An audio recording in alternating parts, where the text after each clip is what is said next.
You can't be serious, man. You cannot be serious! Are you sure this is being recorded this time? We did this last week, and we did a whole show, and some of my best stuff, Donald, and you were actually quite lucid as well. You made some sense for once, and we found out it wasn't being recorded. So we had to call in the doctor, and he disseminated the tape and pasted it and cut it and put it together, and it got to air at about midnight last Tuesday. And I want to know that it's working now, is it? I think so, yeah. How do we test that? No, it looks like it is. I don't know. It looks Did like he work it. for the state government as a bureaucrat, this bloke? So Don, just when we finished part one, I mentioned something. I said, no, what we're talking about. This is what this was about a man going to Adelaide, all right? Oh, okay. A council chief executive, this is in the paper, so it must be right. Hang on, council chief executive. I've mentioned that last week. It's a racket too. A council chief executive who earns $400,000 a year. Yes. Do you know what I'm going to read out? No, I'm agreeing. What'd you say yes $400,000 for a council executive. Come on, please. Yes, Don, I'll read it out. What I'll do is I'll read it and then you have some comments, eh? You get it, yes. Because what I do is I read 2 or 3 words out and you say, yes, that's right. I'm reading it out. Let me get through it. Here we go. Now, it's not me that's snorting, it's you. Make that clear. Shut up. A council executive who earns $400,000 a year has fled the restrictions in Victoria to work from his second home in Adelaide. I'm reading this out. Residents questioned how Peter Smith could head support his staff at Port Phillip Council from 700 kilometres away. One said it showed blatant disregard for what we're going through here. We're all in this together. Not young Pete, who's gone over to his home in Adelaide and is running the Port Phillip Council from 700k away. I told you what was happening in my shire, the Shire of Mornington, about the employees getting bonuses. Can you believe local employees getting bonuses at the discretion of the chief executive? It's a bloody joke. And just finally on this matter, I see Russell Crowe. Now, you know Russ, don't you? Yeah, he played for Fitzroy, big fellow. Comes from Warwick. Did you ever play against him? I did. Oh, shit. He Savage. You're not wrong. This is not the Russell Crowe. John Kennedy said to me, this bloke will give it away. He said, we were playing down at the Junction Oval this day. Bloody Russell Crowe. He was Man Mountain. He kneed me in the stomach. I came in he said, just keep at him. You'll get a hit out. Yeah. I finally got a hit out in the last quarter. Yeah. He has jumped into my guts. I couldn't get off the ground. And he said, that's why he jumped into it. What? That's why he jumped into it. So he nullified your strength. Far out. And Kennedy said, just keep going, keep going. God. Well, that's very interesting, Don, but that's not the Russell... Is that the Russell Crowe? No. We're talking about the very good actor, Russell Crowe, who was in A Beautiful Mind, I think, and also was in that thing about Roger Ailes from Fox News called... Loudest voice. What? Loudest voice. The loudest Gladiator. Russell Crowe, the Gladiator. Yes, loudest voice. Yes. Anyhow, Russ Yep. should stick to acting. He apparently tweeted the Premier, Daniel Andrews, and said, have a listen to this, wouldn't matter how much you liked someone or how much you were a supporter of them, you wouldn't say this. You're doing a great job. Stick with it. Now, Russ, please, your allegiances are well noted, and that's fine, but for God's sake, don't make stupid statements by saying you're doing a good job, because nobody you are else, not. In all seriousness, I don't think anyone else could do a better job because you're going into an unknown territory. But listen, there are a lot of other things that Daniel Andrews has got to be accountable for, and that inquiry really does get up my skirt, that they do not have to go and appear before the inquiry. You're just shooting yourself down, Don. No. How can he be doing a good job if that's one of your criticisms? He is a very sneaky man, and referring. What is wrong with you? I've said that is. I'm not personally saying. I'm talking saying about two different his issues here. We've got coronavirus, and we've got what he is doing away from. Well, you it's mean related. He's government sneaky? Don't say Dan's sneaky, Don, please, because that we're not. This is a government thing. This is not a personal thing. Be careful. Now, Don. So Russ, very great Australian actor, is he Australian? Yeah, no, New Zealander. Oh, His he's first in New film, I Zealand. think, I was wonder if he's Romper living. Is he here at the minute in Victoria? Well, no, I think he's in New South Wales. Is he? How would he know if Dan's doing a good job? If He's up with the news. He knows what Well, goes he's not on. obviously not up with the news because in America they're saying we're the laughing stock of the world. And I know it's happening. So, Russ, in London. please, good on you for supporting Dan, but for God's sake, don't say he's doing you a good tell job me- because that is patent nonsense. Can you tell me why, is it the National Bank you work for? Yes. Why did you have the longest queue? Big pardon? Why did you have the longest queue In the rack? at the Geelong Hospital when you were giving out the nurses' wages? There were another tellers there, but your queue stretched for miles. Why was that? And is that where you met Barbara Clapworthy? Oh, you've got an amazing propensity to name names when they're not relevant and they're embarrassing to the people whose names you mention. They don't embarrass me, but you just said, "Oh, people don't want to be named on this show because I'm asking a question. Why was your queue the longest? Were the nurses? Maybe because I was incompetent and couldn't No. deal with the giving the wages out properly, and I was not as diligent or as adept. Were you just giving out the wages? Don, please, what are you getting at? Oh, Johnny. Oh, Don, Johnny. for God's sake, man. What do you A think I was? bank in the think hospital. I was, think A I was bank in- networking, do you? Yeah. Gee, How old were you? how old was I? I was 21 or so. When I Well, was, I thought it wouldn't have been your first job out of school. yeah, it was. Well, you're 17, 18, I suppose. Oh, all right. So, Don, I'm sorry I was 18. So I couldn't remember back all last year. I wasn't trying to say my age was different for any ulterior motive. I was probably 18 or 19, yes. Yeah, but it's just like going to church. What day did you give the wages out? Thursday? Let me just think about that, Don. I can't remember, Don. It's like Weekly? $6.50 Weekly? Yeah, well, I think so. I mean, going to church doesn't make you a Christian, Don, any more than standing in your garage makes you a car. What the hell are you talking about? I was working on behalf of the NAB, the National Bank, and I wasn't networking or getting. What did you think I was there, chatting up the nurses? Well, no, you're saying all this. I'm asking No, you you're- why you're- you you're- had I'm asking you why did you have the longest queue? Maybe they were in line because I did have the longest queue, Don. Don, please. You're speaking nonsense. Now, Don, listen to me. You're a fool. Now, look, I've lost my train of thought. So here we go. So what is it about? What is it about the great chat? One of the great chats, beside being players grabbing each other on the crotch and patting themselves a bit deep on the bum, one of the great talking points, can you believe it, was about staging and back chatting and shy-acking with the opposition.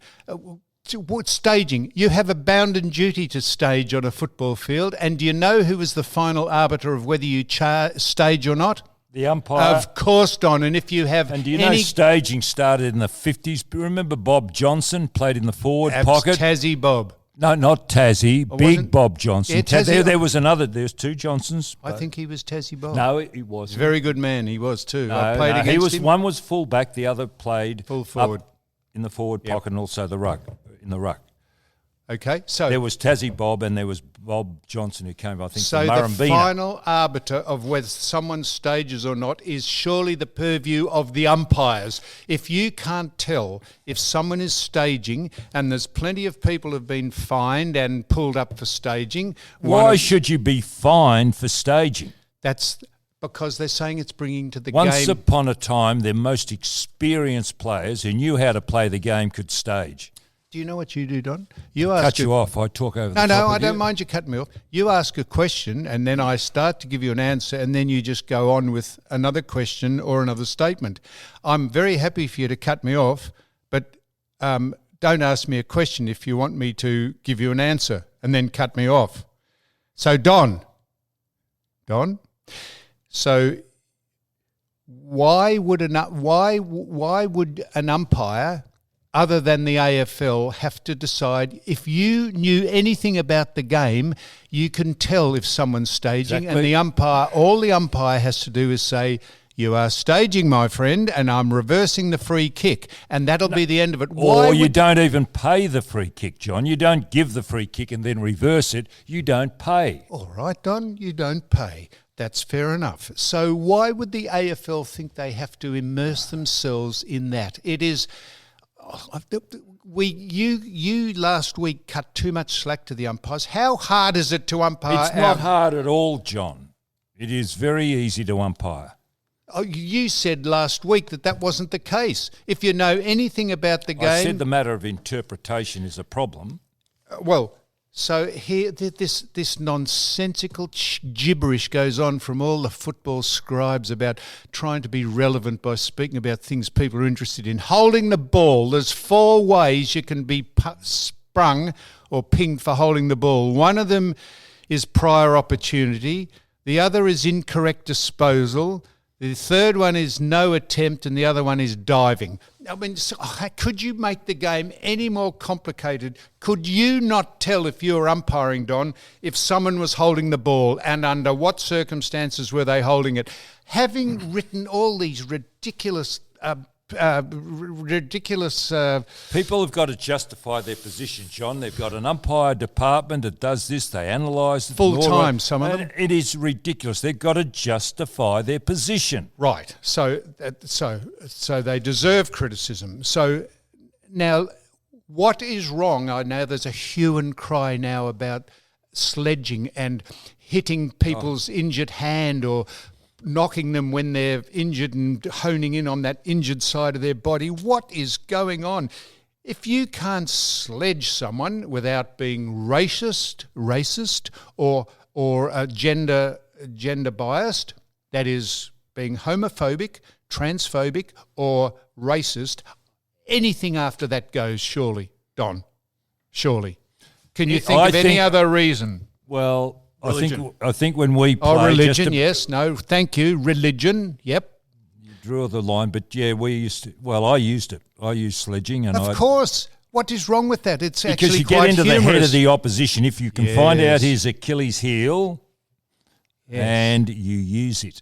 So why do the press go on and on about this virtue signalling, sanctimonious crap about... What happened with... Hang on. What about you? You got hang on. You lost a kidney. No, it got ruptured. Ruptured, but then you played with a guard. Okay, hang on. You played with a guard. Were you given any special dispensation by the opposition when you came back? No, so this is my point, Don. What? No, tell me. Well, I'm about to tell you that the other thing that is criticised is people honing in on injuries that players play with, like if they got their hand strapped up, knocking their hand. How pathetic was Carlisle? And the umpires say, "Oh, that's not the spirit of the game. Don't touch his hand." If you are on the ground, now I don't want to make this about me, but seeing as you've brought it up, when I lost my kidney, I lost it in the semi-final in 60s. Yeah, I remember. I know, Don. I'm telling probably the listener. Oh, I see. We got some listeners over in Los Angeles. Did you know We've that? got them everywhere. Belarus. Did you know we've got some in Belarus? No, I didn't, Don. No. No, they're around the world. Yeah, they're London. And America. We've got a couple of people. Steve Tomzik. Steve Tomzik. Do you know him? Is he a friend of Glenn Lovett? He's Glenn Lovett. No. Is he a friend of Glenn Lovett? Yes, they're in LA. Hang on. Didn't Steve Lawrence, what's his name? Steve? Lovett. I was going to say Rebecca Lawrence. Did he marry Rebecca Lawrence? How would we get onto this? We've just you're asking questions. I'm just saying. I'm asking, is this the fellow? Don, we've got a couple of listeners in LA, California, and I said, we better explain what you're talking about me being injured in case people don't know what you're talking about. That's what you said. Oh, I know what you're talking about. I know you know what I'm talking about. I'm talking about the people who don't know what you're talking about. I lost my kidney in fact, we looked for it, couldn't find it. It was ruptured in my body. That's a joke. I lost my kidney in 67. I came back and played in the first game in the ruck because Polly Farmer had left that year, and I took over the number one ruck position in Geelong in 68. And I wore a guard around my waist to protect the only kidney I had. And the players who were right onto this, my opponents, they gave me, tried to disconcert me by coming on the other side of me and jumping into my either injured side or my good side. They tried to smack me. They did smack me. They smacked it. They spoke about it. They tried to put me off my game by honing in on an injury I had. Who? Give me some names. No, all of them. I didn't. Well, I can't give you all the names, Don. It's irrelevant, the names. The names are irrelevant. But I had plenty of duress tried to be heaped on me. And I had no problem with that because it's part of the game. If you're out there playing, that's right. You cop it. Exactly. And why have we got in? I know the world is woke and we're saying, oh, don't say anyone's a rotten old sausage and don't hit them on the side of the... hit them on the leg because they got a corky or something. Mate, if you're out there, anything goes beside those three things I mentioned. But they were juvenile, what they were trying to do. What was his name? Carlisle trying to hit the hand of Rampy. You'd wait and you'd do it in play and you'd make sure you do it and do it properly. I mean, weren't the Scott brothers trying to do something to Scott, what's his name, Nick Rewalt a few years ago? Yes, they were. I mean, it's just ridiculous. I saw Michael Gardner, his first game for West Coast was at Footscray. I was I've asked commentating. Michael to come on here. You have? Why hasn't he come on? Because I think the coronavirus lockdown has... I'll have to clarify that. He's a good man, Michael. Okay, He's got well, some his very first interesting game... things to say. I would have liked to have asked him about this, but the Footscray players targeted him. He went to centre-half forward, West Coast Western Oval, and as en masse, the Footscray players went around, started pushing and shoving him. His first game, well, that'd be very disconcerting for a young boy. It would, Don. And those things went on, and that was just part of the game. And they're so precious nowadays. I think, and I said it last week, the journos don't write on the game. They write about incidents. Give me something about the game and the personalities playing the game. The people who are precious are the people who write about and comment on it, trying to make a huge story out of something that's nothing. And seriously, if you can tell me honing in on someone's injury is not really part of the game, give us a break. And what about the hue and cry, I'll use that word again, about the stops? Someone got their leg gashed. That was a bad one, wasn't it? It was a very bad one. I've never seen... have you ever seen anything like that before? No, I haven't. haven't. Have I. It was a absolute one out of the blue. It hardly ever happens. And then they decided that the company that makes the boots, so there was at Nike, why would Nike make boots that are capable of gashing someone's leg open? They make those boots for sportsmen and women to wear around the world. Why wouldn't they be classed as legal, ratified? What is all that about? It was just a freak accident, and now we've gone haywire over it. It was a horrific accident. Horrific. But when we started, when we played with those leather stops. You remember the leather stops? Hope they had Sweeney, yes. Hope I Sweeney. had Hope Sweeney's, but other people, Jenkin made boots, Yes, and they did whoever too. else, White Diamond. But they were made, the stops were made of leather. And they had layers. three layers of leather, yes, very Three right. nails. And 3 nails. And you hammered had the them in. boot studded, and the umpires used to come in each game, Yes. and you had to turn your back, and they'd run their hand over to make sure there were no Boots. nails. And what else would they do? Well, they'd check your fingers to see whether you had any rings. That's correct, Donald. Right. Now, hang on, let me go on. And players would literally come off the ground. Some days you'd jump into a player's back and you'd run your foot down their back. Would you, Don? Of course you would, Yeah. Johnny. You used to. And there were plenty others came away You with used it to as kick well. But people. Yeah, no, only because you said you used to. I'm not saying that. well, I was reported for kicking. Yes, That's I right. will. With About the 8 Hope weeks. Sweeney stops, you used to try and inflict large gashes in people's torsos. Yeah, sure, okay. Hey, so go on. How'd you go today, Don? So up go another- on. So what was your point about that, Don? No, I was just reflecting on what a Right. teammate sent to me last week, how I ruined his career. Well, You've by thrown kicking me- him, No, by sitting on his knee. you're deliberately trying to injure him. I didn't know it was him. Anyway, let's go on. You didn't Now know it listen, was, listen, Tony Jewell. didn't know it was him. Tony Jewell Yep. watched a game last week. He believes that the football is starting to swing around to maybe the game we liked or were played in Essendon and Port Power. Yeah. No, Richmond and Port Power last week. He said the two big forwards stayed on the forward line. They were going long, quick and direct down to the forward line. He's also noticed that this could be a trend because Brisbane are doing it or trying to do it. Gold Coast, I think, was another one that he said is trying to do it as well. And St Kilda, because they're changing. Now, he said they're changing their ruckman out of the forward line. They've got a young guy called Marshall as well as Paddy Ryder. Good. Now, when are they ever going to some of these coaches? They don't know about the long kicking. This is another problem.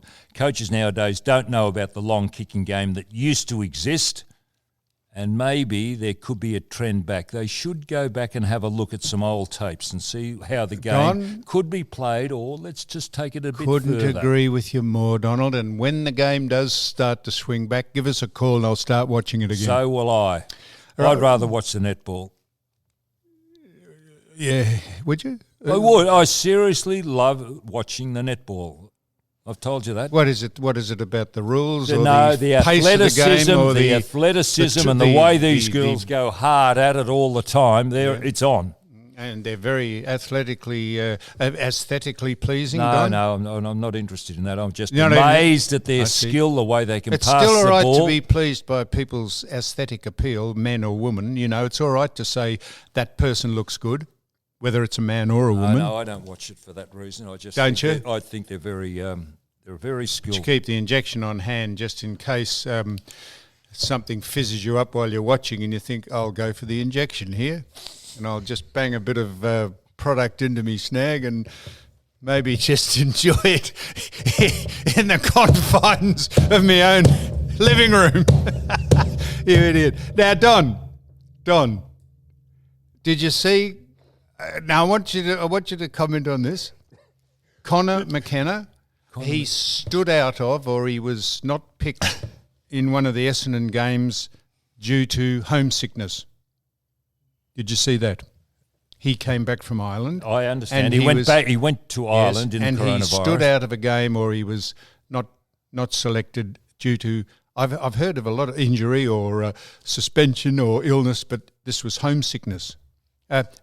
That's unusual, isn't it, or not? But do you think that's? Could you, if you went over and played in Ireland on Gaelic football, would you sit out of a game there at Croke Park So what did he have? due to homesickness? Did he have counselling? I think he probably did. I'm not sure. I would actually drop the boy and say, go back to Ireland. Oh, it's harsh, Don. No. John, do you want to? You're going onto a ground to win a game of football. Yeah. Well, he's not going on. He was homesick. He stood out. Now, what do you think about this? This is where this has got to. Now, Jeff Horn, You're the boxer, yeah, the boxer who beat, Manny Pacquiao, yes, in Brisbane. well done. He's fighting Tim Zhu, Costa's son. I don't know whether Jeff should. I think he should just Let me give finish it away. what I'm saying. Jeff Horn is fighting Tim Zhu in Townsville on August the 26th. You can get it on pay TV. What do you think the big controversy is about the fight? The venue, No, it could be, wouldn't you think? Maybe Townsville. Why would yes. they? Put What a do fight you on? think another controversy about the fight would be? That they've sledged one another, or they've said bad things, or there's bad blood between them, or they've racially abused one another? What do you think it would be? Do you know what the big? It might even be cancelled, the fight, because of this. Who enters the ring first? They have had arguments and lawsuits about. Jeff Horn says he should enter the ring second because he's the champion. And yes. Tim Zhu says no, he's the challenger or something. And there is a huge fracas going out on about who enters the ring first. Can you believe it? Can you believe that, Don? Well, we used to. Well, in the grand final, Yes. we Who ran onto the ground first? No. We timed it to perfection that you didn't want to go out there too far, and we had it down to minutes and half minutes and 30 seconds to go, so that we didn't waste energy. So I can understand there could be some psychological advantage. Oh, yeah. What would that be? Who you come into the ring first? First or second, there could be a little bit of gamesmanship. When we played in the finals, they used to. That's correct. They used to. You didn't see Rocket Rod here. He flicked as though he was tossing a coin, giving me the heads up. Heads up. No pun intended. We used to toss a coin. The clubs who entered the arena first. Remember, Happy Hammond led the side Geelong out. side in 1963. Yeah, he ran through played the Did he have piano, the piano accordion? He led the side out I know, playing with the the piano accordion. with the check jacket and the checked hat. Too. That's The fedora. That's exactly right. Happy Hammond. That's He was right. on 3UZ, wasn't he? Happy Hour. Well, the Happy Hour. Oh, could happy ending. And so Don. So he. Who was the girl? Was it Panda, wasn't it? Yeah, Panda. Panda and Happy Hammond. That's right, Panda. She was the barrel girl. That's it, Donald. Honey Free. Was it Honey Free? No, we've done Honey and Kid Young or whatever his name was. Who were the other barrel girls? Jenny Ham. Jenny Ham. The late Jenny Ham. I don't think she's with us any longer. Who else was there? I don't know. There's plenty of them. No, there were. There was only a few. Oh, Barrel Girls. IMT Barrel Girls. Carol who? Really? Brad Smith. He doesn't answer his calls, Bradley, either. Yeah, you had to pass an not the women did. Well, you had to pass an IQ test. Have a listen to this. Be a barrel girl? Yeah. Tell me what you think of this. One of the Barrel Girls was a contestant on a quiz program. And you might find this interesting, Don. And the quizmaster said, it might have been Glenn Ridge, I don't know who was doing, and he said in order to qualify, he said, you've got to answer this question on IQ or general knowledge. He said, to go through into the final draw to be a Barrel Girl, could you spell the word Mississippi? And one of the contestants thought about it for a while. And you might, this is not meant to be that humorous, but you might spell the word Mississippi.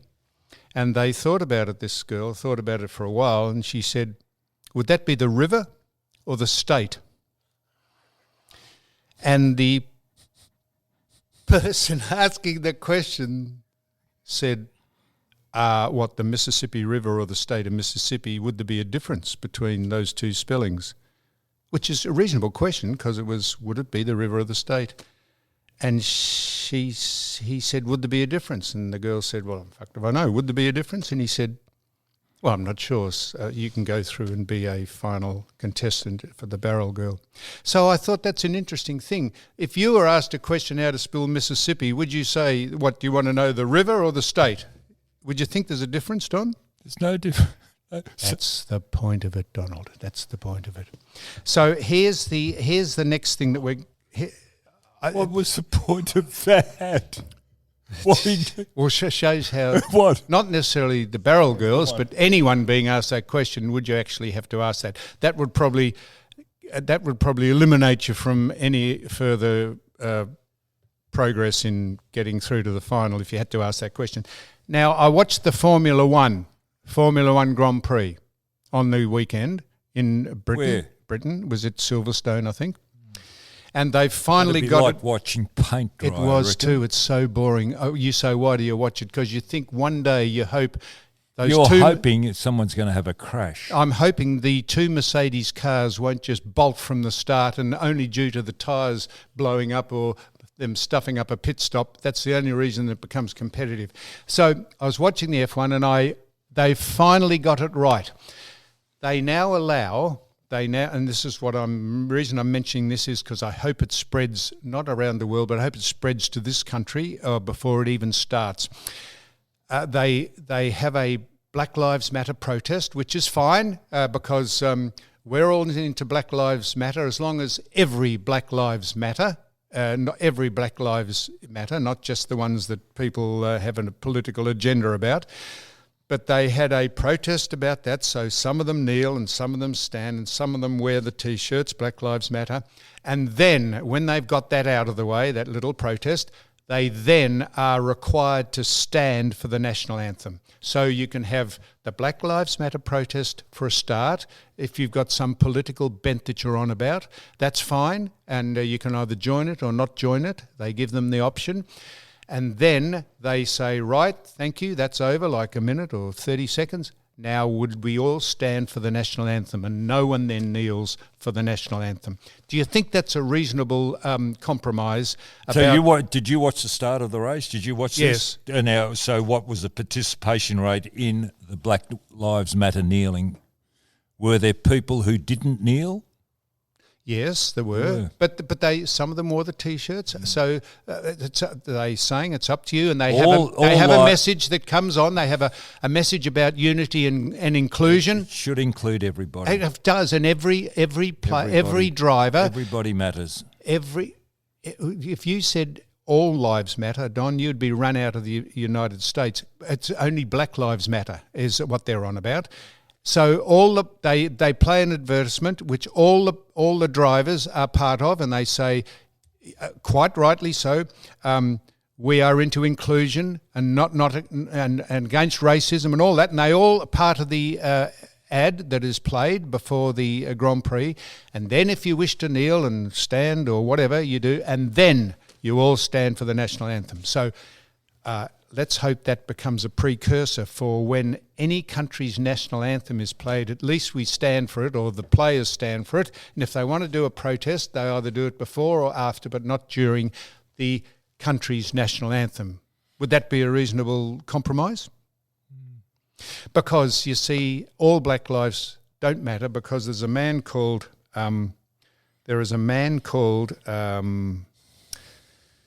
who was shot outside his business because he held up a Donald Trump sign. He was shot and killed, a black man, and no one mentioned that. It wasn't even played on the social media. It wasn't even played on the mainstream media or CNN or anything, because it was considered not in the narrative of those black lives don't matter, but some other black lives do matter, like George Floyd. You brought up George Floyd. Now, I didn't sleep last night. I was flicking through, I don't know where I was, on YouTube or whatever. There's a little bit more to that George Floyd story than what we got. Well, I'm tempted. He was caught in the car, something about in the car, if I remember. It was very late last night. You will know from listening to this, anyone will know. We speak about topical things. The colour, the pigmentation of someone's skin has nothing to do with what we talk about. It just happens to be part of the narrative. The body cam footage that's come out of the preamble or the lead up. Is that what I watched last night? Because I was just fooling around and I saw George Floyd in a car arguing. So the body cam footage from the police that arrested George Floyd to start with, before he unfortunately lost his life lying beside the police car. The lead up to that is extraordinary, and it puts a completely different aspect, not justifying it necessarily, but it puts and it's so dishonest by the media, the mainstream media in America, who won't show it because it doesn't suit their agenda or their narrative. He is seen in his own car saying to the police, that's right, I can't breathe, because he was full of fentanyl. He was 9 times the amount of fentanyl in his body that they said was normally would kill someone from a drug overdose. They tried to get him out of the car. He resisted and started abusing them. They were talking to him, saying, settle down, calm down. They eventually, he said, I'm claustrophobic. He said, and I can't breathe. This is in his own car. They got him out of the car. They put him in the police car. And in the police car, he said, I'm claustrophobic. I can't breathe. So they took him out of the police car and lay him down, because he said, I want to lie down. They lay him down beside the police car. That is when the policeman put his knee on his neck, and they say, I'm not saying this, they say that he put his knee on his neck to pacify him, and in fact he didn't die from asphyxiation, he died from a drug overdose. This is not me saying this, but if that is part of a conspiracy theory or a narrative or that has been caught on film, how come, in the interests of being fair or having the whole story shown, this is not put on the media? And the mayor, the Attorney General of Minnesota, a bloke called Keith Ellison, who incidentally has been up on sexual harassment charges. Well, it's got nothing to do with Well, it. because he shouldn't be the Attorney General. Well, anyway, just keep going. This is of his partner. He's had... Come on, get on to the... Keep going. He said he didn't release this footage, would have put a bit of a different connotation. My word, on. it would. He said he didn't release it because he didn't want to jeopardise the fact that the policeman would be charged with his murder. Now, seriously, Don, I'm not saying yes, please. Can I ask No, you- just a minute. We've got to... No, I was just going to say, I didn't see him being abusive. I saw a bloke with his hands out and being polite. No. Who? The other stuff you said may or may not be right, but one thing I'm not saying it's wrong, but I saw a bloke who had his hands out saying, "Yes, officer, what can I do for you, officer? My mum's just died. Yes, I agree with what you're saying about I can't breathe. right? Yeah, and I'm but he wasn't claustrophobic. being abusive. Well, he was being abusive. He was resisting arrest. Well, No, he was resisting arrest, mate. they pulled a gun pretty early. The what? He was pretty scared because they pulled the gun straight out. I'd be pretty scared too if they pulled a gun out on me. Well, if you are resisting arrest, what do you carry a gun for? And just in case They had the gun out straight away before he even got a chance to resist. That's not right. Well, anyhow. Well, I've been in America and the gun was pulled on us in a taxi straight away. They didn't ask questions. The gun came out straight away. Shotgun. When there has been many police assassinated by just actually being assassinated by blacks and whites and blacks. Because everyone's allowed to carry a gun. Exactly. I'm not defending their gun laws, but the coppers would be pretty gun shy, if you'll pardon the expression. They'd be pretty wary of someone that they're trying to arrest who's on drugs, I'm just in case saying, they get shot. You see what you want, what you would choose to see. No, And I I saw about his hands out and saying, "Look, officer, I don't want any trouble." I thought he was being very polite. and they were polite. Yeah, but I'm just saying he wasn't being abusive. You said that. I said he was being abusive in that he was struggling and stopping. They tried to handcuff him. It took three of them to get his hands behind his back. Now, this I'm not defending. I'm just saying, in the interests of trying to get a reasonable picture over it, the vision and the audio speaks for itself. I'm saying he was being abusive in resisting arrest. Maybe the wrong word. Maybe he was. I think he was shitting himself. That's He what I was think was going on. absolutely drug fucked. He was. Yeah, well, and for they whatever said, reason, but- well. So is that the police's fault that he's hard to handle? They put him in the police car, and you said then they took him out. They took him out because he said he was claustrophobic and he wanted to lie down. Even it just paints a different picture, not justifying anything that's gone on, just showing that should be actually explained when you're trying to consider that the whole of America has been burnt down because of that incident. Can I bring it back to a social issue? Yes. Do you think we should still be persisting with the contact tracing that we're doing in Victoria at the moment in relation to this corona? It's a failure. Why wouldn't they put their money, or better direct their money, into improving the testing turnaround and also the reporting of cases? Now, did you listen to what I said? Yes, of course. And I think our friend Annie Van Diemen was in charge of the contact tracing. It's doing nothing. It's no, doing got nothing, sacked and by, a lot of money's been spent on it. Damn. Wouldn't it be better to put it into the turnaround? In other words, increase the result. That, you don't have to wait 2 or 3 days. You get it back in 8 hours or whatever it is, so that you can get on with your life. You don't have to isolate after you've done your test as long, and then report on it a little bit better than what they're doing. Yes, Don, I think it's a very, very fair point. What about the meatworks? Have you looked into those? Why are they closed? No, I haven't looked into the meatworks. Well, Well, there's a because real coronavirus problem. is rampant in it. And Because they take no notice. Why is it rampant in the meatworks? Why is that industry being singled out? Because they have no interest in obeying any instructions about social distancing, and it's a bit like Dan Bongiorno, the man from America, said. So what did he say? Lockdowns don't work. Well, I think it's a little bit more than that. Do you? What do you think? Because it is? so-called Australians, are not prepared to work in meat processing or abattoir. They have to recruit, and they do it under the 456 visa. I think that allows people to come into this country to work in the abattoirs, in the meatworks. They're working under maybe for 6 months. Like the fruit pickers. Yes, exactly like the fruit pickers, because there are a group of Fijians that are locked up. Fijians who came out and were picking just in the southeast of Melbourne and Orchard, and they're still locked in the house, a group of them. They can't get back to Fiji.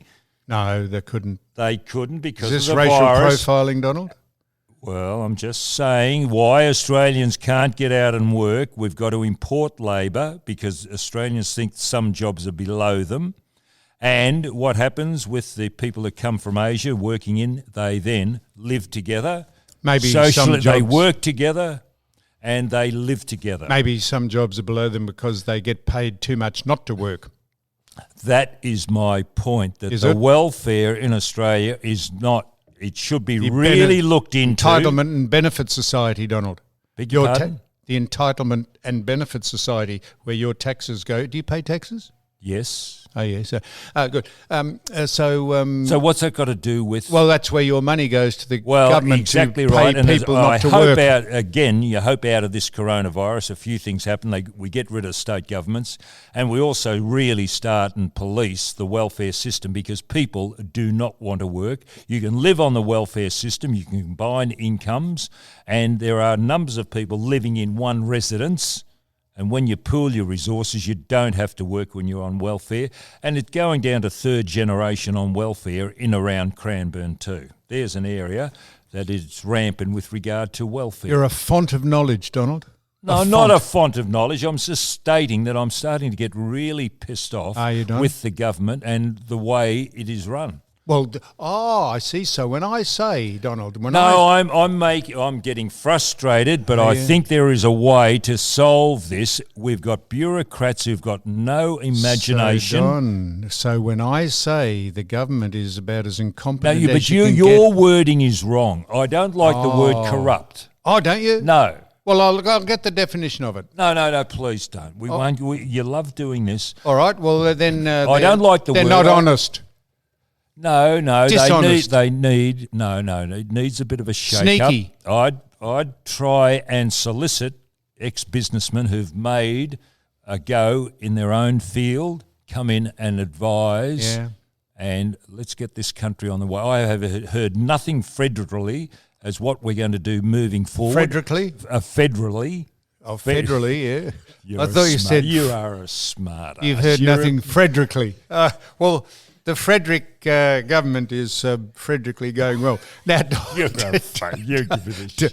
Give me the shit sometimes. So how do these people keep their Hang jobs? on, I'm just trying to stimulate conversation, but you're not interested. The Federick government, of course I am. I'm Federically interested in everything that's going on. Don't you fuckwit. So tell me how this person keeps his job, or not keeps his job, but how isn't he singled out for racism? Who? What's his name? I'll tell you his name is. You know the Beirut explosion in... What? Do you know the explosion in Beirut? Oh, yes. What's the capital of Beirut? No, it's... Oh, no, God. Seriously. Do you realise... I've had a mental block. I should know that. Apparently we've got... That was... where they stored a lot of agricultural... 2,500 tonnes... What? Or Syria? No, the capital of Beirut. Beirut is the capital of Lebanon, right. Okay, but do you know how many tons did you say? 2,500. Okay, well, apparently we've got a facility in Newcastle 4 times as big, storing the same chemical. Yeah, but that's used for agricultural purposes. I understand, and also bomb making. That's what it's... So this is my point of bringing this up. How does this person not get sanctioned? A bloke on the project called Waleed Ali. Waleed, did he win a gold Logie? Someone said that. Yeah, keep going. He was interviewing someone on the project, and the person he was interviewing said that the Israelis were responsible for the bomb. And what, setting it off? that's what they said. That's what this person said. And he, as a devil's advocate, didn't say what information you got to back that up, just said, how that is racism, that is anti-Semitic and as bad as racist as you can get. How come though that broadcast and that program and that person is not taken over the coals? Aren't they at loggerhead? Of course they are, but they said Hezbollah. Hezbollah, who was part of the government, they said they were responsible and they have denied it. How would they know anything until there's inquiry done? How do you let someone get away with saying Israel are responsible for it without pushing back on it? Not that I've got any vested interest in Hezbollah, Israel, but if you or I said that, you would be ripped a new one. You would be but no, because people just get intimidated by who some people are, and you'll think this is racist, Donald, but this is why we get intimidated and are not discussing this. A study of the Australian Transport Safety Bureau said that of the 16,000 odd international licences that are given to people who come from overseas, tourists, to drive, he said most of the accidents on the Great Ocean Road are caused by, who do you reckon they're caused by? By the overseas drivers. Yeah, and predominantly who? Asians. Well, yes, because because they're not familiar with the road rules and they drive on the wrong side of the road in their country of origin. Someone said different side of the road to us. I think that's the same as saying different side of the road. Well, have you been to America, driven in America? Have you? Yes, Don. You have. I found it very difficult. Yes. How did you adjust? Yes, well, you've got to really concentrate. And when you're going down the Great Ocean Road looking at one of the most picturesque drives in the world, you tend not to concentrate. And they said that it is racist and to say that Asians cause most of the accidents on the Great Ocean Road. Why is that racist? That is a statement of fact. How can that... The Vic Roads and the RTA said that, but if you say that, you're saying that's. Yeah, but isn't it common sense? I tried driving in America. I found it intimidating, so I didn't drive. You make that decision yourself. That's correct. I drive over there because I'm very good at driving. On the left-hand side, very good. Yep. Whatever side it is. That's correct. So there's plenty of anomalies. I see a man. A music teacher at the New Haven College, a bloke called Keith. Yes, we know about child molestation. Yeah, child molestation, a white man. Well, I'm just saying the pig colour of someone's skin has nothing to do with the but why are you going down this track? It's got nothing to... Well, there's pieces of shit that are in our society, mate. Julian Knight, I see, has gone on a hunger strike. Who could care if Julian Knight goes on a hunger strike? No, seriously, who would? Why is that an issue? Why is that a topic even brought up in the media? Anything else, Donald? No, Johnny. Would you like me to tell you another story that you won't get or anything? Go. Right. So this is how this bloke, this colonel. I'll just tell you this. A colonel was sitting in his office one day and he had not a lot to do. And he picked the phone up and he said to the girl, person on the switchboard, put me through to the supply department. And the person switched him through and this new cadet, this kid answered the phone and said, yeah, what do you want? And the colonel couldn't believe that anyone would speak to him like that. Incensed he was. And he said, quickly, my boy, get pad and pen and give me a complete stock on hand of all the inventory we have. And the kid said, hang on a minute, will you? And the colonel couldn't believe this. He was just ropeable. And the kid went away and he came back in 5 minutes. He said, are you there? And the Colonel said, of course I'm here. He said, we got 15 guns, 32 tanks, 22 motorbikes and 1 Daimler for the fat-assed Colonel. And the Colonel said, I beg your pardon. The kid said, are you deaf? He said, 32 guns, 22 motorbikes, 9 mortars and 1 Daimler for the fat-assed Colonel. And the Colonel said, do you know who you're speaking to down this end of the phone? And the kid said, no, I don't. He said, well, for your information, my boy, this is the fat-assed Colonel. And the kid said, oh, Jesus. He said, do you know who's speaking down this end of the phone? The Colonel said, I do not. He said, well, go and get fucked.